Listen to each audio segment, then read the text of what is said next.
Thank you, everyone. Today I'll be talking about Africa's wildlife economy, closer to reality, some of the thoughts that I've developed over time, which is important to understand the wildlife economy. I think suffice to say that there are many reports, there are many, there's as much knowledge out there that talks about the contribution of the wildlife economy on the African continent. The question that I've really asked myself is, does the Africa have a wildlife economy? And if it does, then is it possible to remove those restrictions for trade in wildlife products? And a lot of these reports are obviously suggesting and confirming that Africa does have a wildlife economy. And we got to understand that the wildlife economy is a significant contributor to the continent's economy, generating revenue and also providing employment opportunities for at least, over more than 3.6 million jobs, specifically in the ecotourism, wildlife ranching, fishing, and bioprospecting. These reports obviously also talk about and that it's actually possible to liberalize the African wildlife economy. And we all know that the wildlife economy in Africa has the potential to unlock more benefits for the continent and its people if it's managed sustainably and equitably. In other words, in fact, it is possible and it's seen as a viable option to support economic development and for, generally speaking, the conservation outcomes in the country. And albeit that it's a very, the actual trade in wildlife is likely very small compared to other components of the export trade. But I suppose liberalizing the African wildlife economy is, however, a lot more complex and nuanced process that involves considering various factors. And this is what this talk is about, is to look at some of these realities of these factors. And the first one is looking at environmental sustainability. And here we know that the majority of people on the African continent live in rural areas and are heavily dependent on those natural resources for their subsistence and livelihoods. And we also know that these local and national economies also rely heavily on the natural resources, the sustainable use of which is crucial for ensuring those economic resilience and a prosperous future. But all of this is impacted by environmental sustainability. And we know about the effects of climate change. Some parts of the continent are getting wetter, while other parts of are becoming much more hotter and drier. And land becomes degraded and therefore threatening livelihoods of people. And it's estimated that ongoing soil degradation is costing South Africa at least nearly about 2 billion rand per annum. Now, pollution of rivers is also growing a problem, and demand for access of and use of water resources is increasing. The state of water of many water sources continues to deteriorate, and many rivers are in a state of stress. So these are the kind of environmental sustainabilities that is important, but does affect the wildlife economy on the African continent.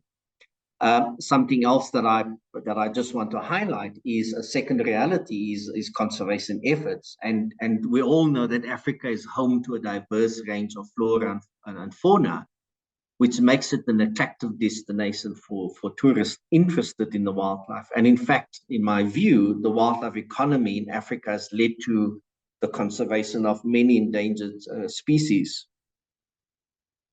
But I suppose, besides the fact that we have climate change affecting, habitats of many species, which we also know could result into a decline of those populations, even if we just use the slide, the idea of biocentrism is real, where the identity of biodiversity is defined within the context of what it means for conservation. And these resources are largely not recognized for the economic livelihood and health contributions. So I think that the identity, when we talk about biodiversity, the identity does not necessarily resonate. with livelihoods, specifically amongst local communities. We also know that poaching is and remains a significant threat to the African wildlife economy, with many species being hunted for bushmeat, for their ivory, for their horns, and other valuable parts of the system, which obviously threatens many iconic species. And I suppose also undermine the legal and legitimate wildlife economy. We saw this during the COVID pandemic, which has severely reduced the income streams and increased the pressure on the exploitation of natural resources.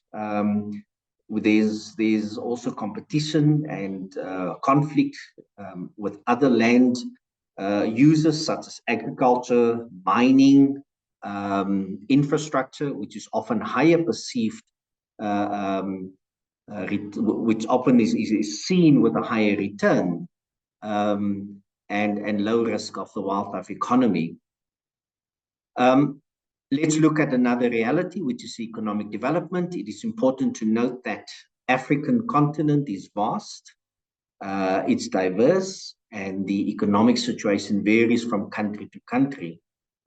If one just looks on this slide, for example, in South Africa is one of the most unequal countries in the world.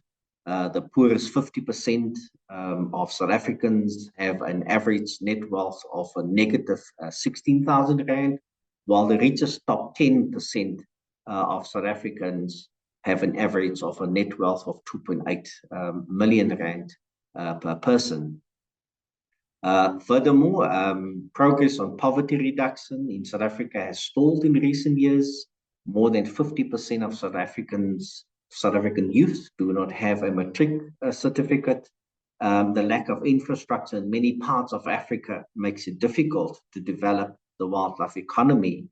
And unlike what we've seen in Niger, which is probably amongst the top 10 countries in terms of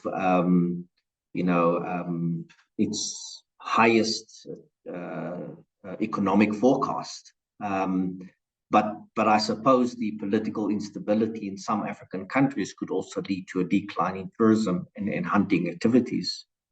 Just to illustrate another reality in terms of economic development is where South Africa ranks amongst the top 10 countries in terms of coal reserves, and coal currently contributes to more than 67% to the country's economic mix. And this is the complexity of understanding that the economic situation varies between country to country, and other countries on the African continent would have different challenges, would have a different economic status, and would have different economic challenges that are facing that country. Another reality is local community engagement, and this is where I feel there's a need to demystify genuine community-based transformation and empowerment. For an example, tokenism versus genuine opportunities. Are we creating a wildlife economy just because we're using certain communities as a tokenism for achievements that we've done, or is it perceived as a genuine opportunity? Community dumping and versus community empowerment. I think that is what we need to demystify. If we have created a wildlife economy by merely translocating animals and creating a site where there is activity being generated, have we in reality empowered community, or is it the notion of dumping and therefore move out and think that we've now empowered a community? Thirdly, I think we need to talk about local communities. Do they have rights? Do they not deserve rights? I mean, the issue of land and ownership, the issue of ownership to wildlife, it's something that we probably need to demystify in terms of rights, and whether local communities do have rights. Local communities are homogeneous or unchanged versus dynamic or evolving communities. Often in our own minds, we still perceive communities as a one unit, as a homogeneous unit. And we all know that communities have evolved, they're dynamic, and over time, and that puts a different understanding of a wildlife economy, let alone liberalizing a wildlife economy.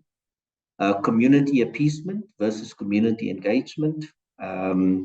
When we liberalize a wildlife economy, do we do that because we want to appease local communities, or or are we trying to engage with communities to establish what is the true value and the true definition of a wildlife economy? Communities are set up for failures, versus communities are set up for success. And this is what I believe is essential for sustainability in the wildlife economy sector. How do we avoid setting up communities? How do we avoid getting them involved in an enterprise or an activity that is geared towards success instead of not giving them the resources and capacity, which sets them up for failure? The second last is empowering community-based opportunities versus empowering community-based entrepreneurs. In a wildlife economy definition, are we truly creating entrepreneurs, or are we just merely creating opportunities that is generating income, or that is generating so-called upliftment? Have we created entrepreneurs instead of creating opportunities? Creating perpetual dependencies versus creating sustainable economic activities. I think this is very important. This is the begging bowl syndrome, where we're trying to say that let's rather create sustainable economic activities rather than to create situations where communities become dependent. I think what I'm trying to highlight in this presentation is that there are true realities, and the realities are important to consider when talks about liberalizing a wildlife economy. And what is important is that wildlife in Africa plays an important role in the local livelihoods as well as the macroeconomies. And whilst it's estimated that this is likely to grow at a 10% annum, Africa's wildlife economy is a complex and it is a dynamic topic that requires a deeper understanding as a tool for conservation, to liberalize the wildlife economy in Africa, or the products in Africa. We need to pursue what I call a convivial conservation-driven development model that uplifts people, that generates revenue, that creates diverse products, and I suppose establish a world-class tourism offering. But there are concerns and there are areas that we need to address, and those are illegal wildlife trade, which has a significant impact on the African economies by destroying and corroding natural, human and social capital cost and stocks. So therefore illegal, the illicit financing is obviously creating flows from an illegal wildlife trade that ultimately denies revenue to governments. I think it's important that we need to challenge and correct our own understanding of local communities towards demystifying genuine community-based transformation empowerment. Local communities are not a problem, but rather a solution. They are not a burden, but rather an asset. I think it remains a reality to fully understand its opportunities for uplifting the economic aspirations of a rapid growing population with huge demand for employment and well-being of people. And unless we are able to look at these realities that are affecting the lives of people, we can't really talk about liberalizing a wildlife economy and trade in products if we are not true in our agenda of looking at the livelihoods and well-being of local communities. And therefore, wildlife and biodiversity, generally speaking, would then just become an identity that is recognized by certain people and not necessarily by all in the country. So I think, in a nutshell, those are closer realities that we need to be aware of before one can truly talk about liberalizing the trade in wildlife products in the country. Thank you for that. Thank you very much for that, Howard. I think that was a nice way to conclude this session in terms of giving us all a bit of a reality check and the importance of considering local context when thinking about liberalizing wildlife trade and unlocking wildlife economies. And I think an important message that's been throughout the presentations is the question of why are we wanting to do that? And of course, Howard in his presentation speaks very much about the importance of equity, promoting sustainable and equitable development in these countries, and of course in many of the presentations as well, the importance of doing it to protect and restore habitats as well. So I think, yeah, some nice common themes running through there. We've got about 8 minutes now for questions and discussions before we have a tea break. I see Beandre's put on her camera. Thanks for that. If Frank is able to as well, that would be great. Janetta and Howard, they are responding in the chat. I'm not sure if they're able to join us online, but if anybody has questions that they'd like to raise their hand and ask to our speakers, please do so now. And I think maybe while we are waiting for questions, it would be great to hear from Frank and Beandre. Maybe we can start with Beandre. I see there have been a couple of questions for you already in the chat. If there's anything you'd like to respond to in person, but also to hear your reflections on the session. Thanks.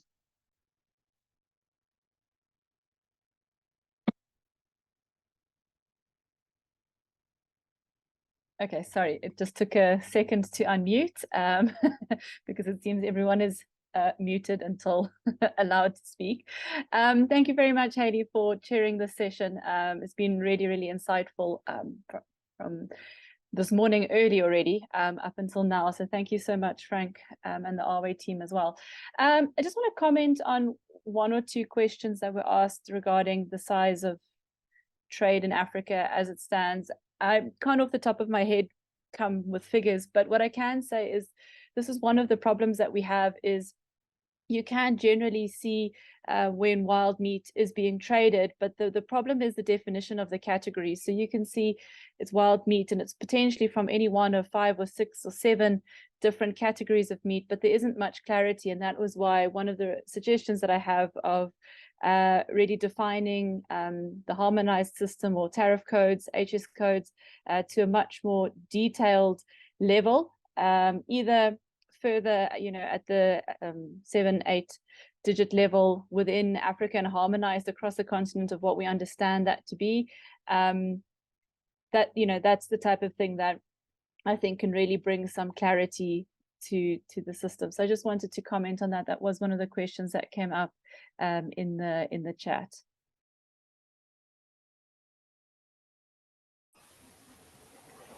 So just a couple comments. One on the reason for the presentation I gave, but before that, just a side comment. My gosh, it's not comfortable to look at yourself talk on a video clip like I just did. It's, you realize how inarticulate you really are as a speaker. Oh my gosh. But there we go, everybody. I hope it made sense to you. The talk that I gave that looked at this higher level of CBD and 𝐓𝐡𝐞 is the type of talk that could open up a conversation in any country on the continent. So the two presentations we had in South Africa were both absolutely fabulous, but they're in a South African discussion. And if we want to take this discussion to Malawi, to Cameroon, to Ghana, etc., one advantage of looking at the 𝐓𝐶FTA and the Convention on Biological Diversity is that they've all signed up to them. So we can open up a discussion and say, you guys have agreed to this type of thinking about rewilding, the role of wildlife use, the need to reduce tariff barriers, the need to promote trade, and so on and so forth. So take that as a bit of an insight. That said, we can also get bogged down. That's the second point with some of this international stuff, as some of the side comments are about this blessed acronym OECM. Other effective area-based conservation measures of the OECM is only other effective conservation measures. And it's a long discussion, but to make it very, very, very short, the Convention on Biological Diversity Secretariat years ago asked the IUCN Protected Areas Commission to try and define the concept because it was in the targets of 2010. There are a bunch of park people, lovely people, but what they did is they defined conservation at an area level as it looks like, walks like, talks like a national park. I think Kaylee put in a little note on this longevity thing. So the idea is to say it's only a conservation area if it actually operates and is structured pretty much like a park system. Parks are great, nothing wrong with it. But what we need, I think, to do is to encourage conservation in other ways as well, ways in which we're encouraging enterprise to play a role, communities to play a role, and so on. And so then I think we'd have to go back to the national government saying, in our situation, wildlife ranches, community-based conservation areas are ways to contribute to conservation at a landscape level, and we're going to count that in our target. So you need the international framework, but then you need to go back to like the Jeanetta and sand parks and say, okay, folks, the reality on the ground in this country with our social dynamics, our history, our politics says this is how we're going to roll it out. And I think this last session sort of covered that, the national focus and the international framework. So that's it. I'd like to add something there as well.